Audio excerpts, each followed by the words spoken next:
శ్రీ మహాగణాధిపతియే నమః, శ్రీమాత్రే నమః. మాచిరాజ్ భక్తి ప్రేక్షకులందరికీ నమస్కారం. ఈనాటి దినఫలం కార్యక్రమంలో ముందుగా నేటి పంచాంగ వివరాలు పరిశీలిద్దాం.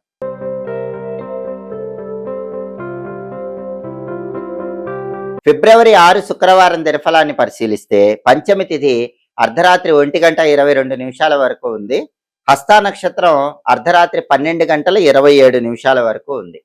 శుక్రవారం హస్తా నక్షత్రంతో కలిసి వస్తే అమృత యోగం ఉంటుంది. ఇది కార్యసిద్ధిని కలిగిస్తుంది. అంటే 12 రాశుల వాళ్ళు ముఖ్యమైన పని మీద బయటకు వెళ్ళినా, ముఖ్యమైన ప్రయాణాలు చేసినా అమృత యోగం వల్ల ప్రయాణాలు విజయవంతమవుతాయి, కార్యసిద్ధి ఏర్పడుతుంది, అనుకున్న పనులు అనుకున్నట్లు పూర్తవుతాయి. అలాగే రాశి చక్రం చాట్లో గ్రహాల స్టేటస్ తీసుకుంటే శుక్రవారానికి అధిపతి అయిన శుక్రుడు కుంభరాశిలో శనింట్లో ఉన్నాడు. ఇది అనుకూలమే. సినిమా, టీవీ రంగాల్లో, సంగీత, నాట్య రంగాల్లో కొత్త అవకాశాల కోసం చేసే ప్రయత్నాలు అనుకూలిస్తే భార్యాభర్తల మధ్య గొడవలు కూడా చర్చల ద్వారా పరిష్కరించుకోవటానికి శుక్రుడి మిత్రక్షేత్ర స్థితి అనుకూలిస్తుంది. అలాగే హస్తా నక్షత్రానికి అధిపతి అయిన చంద్రుడు కన్యలో, బుధుడి ఇంట్లో, శత్రువు ఇంట్లో ఉన్నాడు. కాబట్టి 12 రాశుల వాళ్ళకి కొద్దిగా మానసిక అశాంతి, ఒత్తిడి, అలజడి ఉంటాయి. వాటిని తట్టుకొని ముందడుగు వేసే ప్రయత్నం చేయాలి.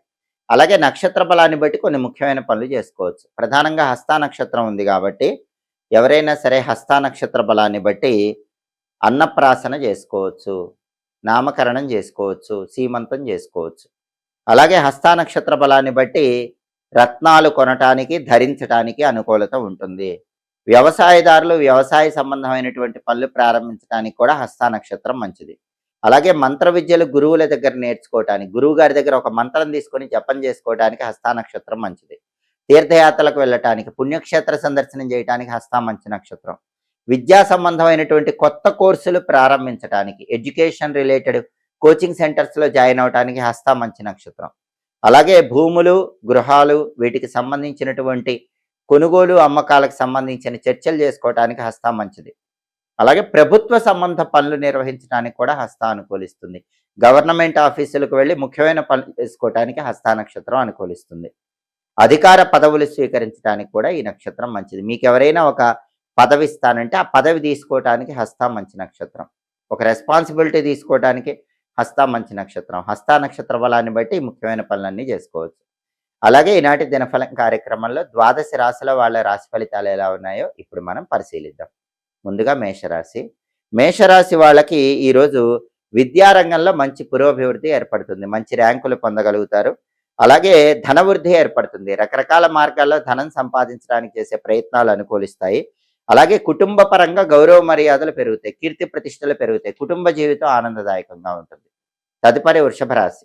వృషభ రాశి వాళ్ళకి ఈరోజు ప్రధానంగా వృత్తిలో వ్యతిరేకత ఎక్కువగా ఉంటుంది. అంటే ఉద్యోగమైనా, వ్యాపారమైనా మిమ్మల్ని వ్యతిరేకించే వాళ్ళు పెరుగుతారు. అటువంటప్పుడు వాళ్ళ గురించి ఆలోచించకుండా మీ పని మీరు చేసుకుంటూ ముందుకు వెళ్ళండి. అంతిమంగా మీకు అనుకూల ఫలితాలే వస్తాయి. అలాగే ఈరోజు శత్రువుల వల్ల కొద్దిగా నష్టం ఎదుర్కొనే సూచనలు ఉన్నాయి. శత్రువుల విషయంలో అప్రమత్తంగా ఉండండి. మీ వెనక గోతులు తీసే వాళ్ళని కనిపెట్టి జాగ్రత్తగా అడుగులు వేసే ప్రయత్నం చేయటం వృషభ రాశి వాళ్ళకి అవసరం. తదుపరి మిథున రాశి.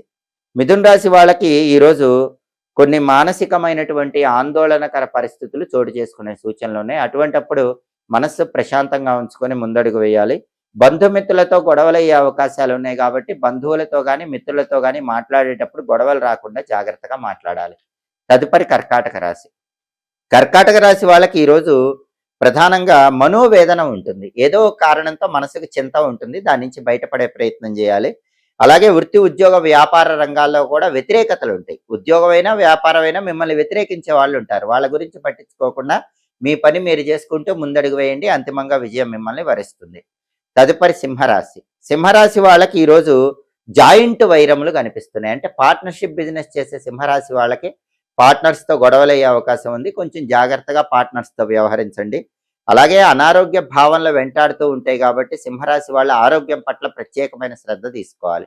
వేళకు ఆహారం తీసుకోవటం, సరైన సమయానికి నిద్రించడం మంచిది. తదుపరి కన్యారాశి. కన్యారాశి వాళ్ళకి ఈరోజు ప్రధానంగా ఏ పని ప్రారంభించినా సరే ఆ పనిలో ధనలాభం ఉంటుంది. ఉద్యోగమైనా, వ్యాపారమైనా ధనపరంగా మంచి ప్రయోజనాలు పొందగలుగుతారు. అలాగే కొత్త విషయాలకు సంబంధించిన చర్చలు చేసి ఆ చర్చల వల్ల కొత్త కొత్త విషయాలు తెలుసుకుంటూ ఉంటారు, మంచి ప్రయోజనాలు పొందుతూ ఉంటారు. తదుపరి తులారాశి. తులారాశి వాళ్ళకి ఈరోజు స్థానచలనం కనిపిస్తుంది. ఉన్న ప్రాంతం నుంచి వేరే ప్రాంతానికి వెళ్ళే అవకాశాలు చాలా ఎక్కువగా ఉన్నాయి. అలాగే ఈరోజు కుటుంబ సమస్యలు వెంటాడుతూ ఉంటాయి. కుటుంబ సభ్యులతో జాగ్రత్తగా మాట్లాడాలి. లేకపోతే వాళ్ళ వల్ల ఇబ్బందులు ఎదురవుతూ ఉంటాయి. అలాగే విద్యాభంగం కనిపిస్తోంది. తులారాశి విద్యార్థులకు ఈరోజు ర్యాంకుల పరంగా కానీ, చదువు పరంగా కానీ కొద్దిగా ఇబ్బందులు వస్తాయి. తులారాశి విద్యార్థులు అప్రమత్తంగా వ్యవహరిస్తూ జాగ్రత్తగా చదువుకోవాలి. తదుపరి వృశ్చిక రాశి. వృశ్చిక రాశి వాళ్ళకి ఈరోజు శుభ కార్యక్రమాలు నిర్వహించడానికి చేసే ప్రయత్నాలు అనుకూలిస్తాయి. శుభ కార్యక్రమ నిమిత్తమై ధనం కోసం ప్రయత్నిస్తే ధనం కూడా లభించే సూచనలు ఉన్నాయి. బంధుమిత్రులను కలుసుకుంటారు. ఉల్లాసంగా ఉత్సాహంగా కాలాన్ని గడుపుతూ ఉంటారు. తదుపరి ధనుసు రాశి. ధనుసు రాశి వాళ్ళకి ఈరోజు పార్ట్నర్షిప్ల్లో విడిపోయే అవకాశాలు ఉన్నాయి. పార్ట్నర్షిప్ బిజినెస్లు బ్రేక్ అయిపోతాయి. కాబట్టి అలా అవ్వకుండా జాగ్రత్త పడే ప్రయత్నం చేయటం, జాగ్రత్తగా వ్యవహరించడం మంచిది. అలాగే అప్పులతో సంచారం చేస్తూ ఉంటారు. సాధ్యమైనంత వరకు తక్కువ మొత్తంలో అప్పులు చేయండి, పెద్ద మొత్తంలో అప్పులు చేయకండి. అప్పుల విషయంలో ఆలోచించి అడుగులు వేయటం ధనుసు రాశి వాళ్ళకి ఈరోజు అవసరం. తదుపరి మకర రాశి. మకర రాశి వాళ్ళకి ఈరోజు వృత్తి, ఉద్యోగ, వ్యాపార రంగాల్లో వ్యతిరేకతలు కనిపిస్తున్నాయి. మిమ్మల్ని అపోజ్ చేసే వాళ్ళు పెరుగుతారు. వాళ్ళ గురించి పట్టించుకోకుండా మీ పని మీరు చేసుకుంటూ ముందడుగు వేయండి. అంతిమంగా విజయం వరిస్తుంది. అలాగే వృధా ఖర్చులు ఉంటాయి. కాబట్టి డబ్బు ఖర్చు పెట్టేటప్పుడు జాగ్రత్తగా ఆలోచించి ఖర్చు చేయటం మకర రాశి వాళ్ళకి అవసరం. తదుపరి కుంభరాశి. కుంభరాశి వాళ్ళకి ఈరోజు అప్పుల బాధల వల్ల ఇబ్బందులు కలిగే సూచనలు ఉన్నాయి. అటువంటప్పుడు మనోధైర్యంతో, స్థైర్యంతో ముందడుగు వేయాలి. అప్పులు తీర్చే పథకాల గురించి ఆలోచనలు చేయాలి. అలాగే సామాజికంగా వ్యక్తులతో సంఘర్షణలు చోటు చేసుకునే అవకాశం ఉంది. కాబట్టి వ్యక్తులతో గొడవలు పడకుండా జాగ్రత్తగా ముందుకు వెళ్లే ప్రయత్నం చేయండి. తదుపరి మీనరాశి. మీనరాశి వాళ్ళకి ఈరోజు మనోధైర్యం పెరుగుతుంది, ఆత్మవిశ్వాసం పెరుగుతుంది. కష్టసాధ్యమైన పనుల్లో విజయాలు సాధించగలుగుతారు. సాహసయాత్రలు చేయటం ద్వారా మానసికంగా ఆనందాన్ని పొందుతూ ఉంటారు. 12 రాశుల వాళ్ళు అనుకున్న పనులు అనుకున్నట్లు పూర్తి కావాలంటే ప్రధానంగా శుక్రవారం కాబట్టి ఓం శ్రీ లలితాదేవి అయి నమః అనే మంత్రం 21 సార్లు చదువుకుని వెళ్ళండి. ఓం శ్రీ లలితాదేవి అయి నమః. ఈ మంత్రం 21 సార్లు చదువుకుని వెళితే లలితా అమ్మవారి అనుగ్రహం వల్ల వృత్తి, ఉద్యోగ, వ్యాపార రంగాల్లో కార్యసిద్ధి ఏర్పడుతుంది. అనుకున్న పనులు అనుకున్నట్లు పూర్తి చేసుకోవచ్చు. అలాగే శుక్రవారం కాబట్టి ఉదయం 6 నుంచి 7 మధ్యలో, మధ్యాహ్నం 1 నుంచి 2 మధ్యలో, రాత్రి 8 నుంచి 9 మధ్యలో శుక్రహోర ఉంటుంది. శుక్రహోర ఉన్న సమయంలో ఎవరైనా సరే శుభ కార్యక్రమాలకు సంబంధించి ముఖ్యమైన చర్చలు చేసుకోవచ్చు. అలాగే స్త్రీలతో ముఖ్యమైన చర్చలు చేస్తే శుక్రహోరలో అనుకూల ఫలితాలు వస్తాయి.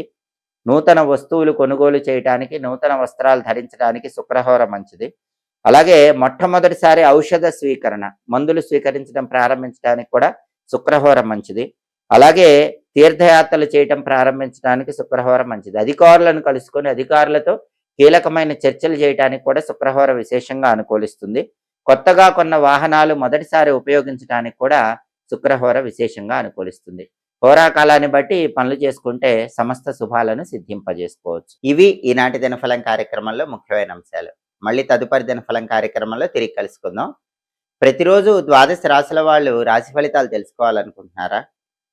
యోగాన్ని బట్టి ప్రయాణం చేస్తే ఎలాంటి ఫలితాలు కలుగుతాయో తెలుసుకోవాలనుకుంటున్నారా? నక్షత్ర బలాన్ని బట్టి పాటించాల్సిన విధి విధానాలు తెలుసుకోవాలనుకుంటున్నారా? హోరాకాలం బట్టి హోరలో ఏం చేస్తే అదృష్టం కలిసి వస్తుందో తెలుసుకోవాలనుకుంటున్నారా? సంపూర్ణంగా దినఫలాల ద్వారా రోజులో ఉన్న భవిష్యవాణి తెలుసుకోవాలనుకుంటున్నారా? అయితే మాచిరాజ్ భక్తి ఛానల్ తప్పకుండా చూడండి. మా వీడియోస్ మీకు నచ్చినట్లయితే మా ఛానల్ లైక్ చేయండి, కామెంట్ చేయండి. మా ఛానల్ వీడియోస్ 10 మంది మిత్రులకు షేర్ చేయండి. మా ఛానల్ సబ్స్క్రైబ్ చేసుకోండి. పక్కనున్న బెల్ సింబల్ ఒకటి మాత్రం మర్చిపోకండి. సర్వే జనాః సుఖినో భవంతు. స్వస్తి.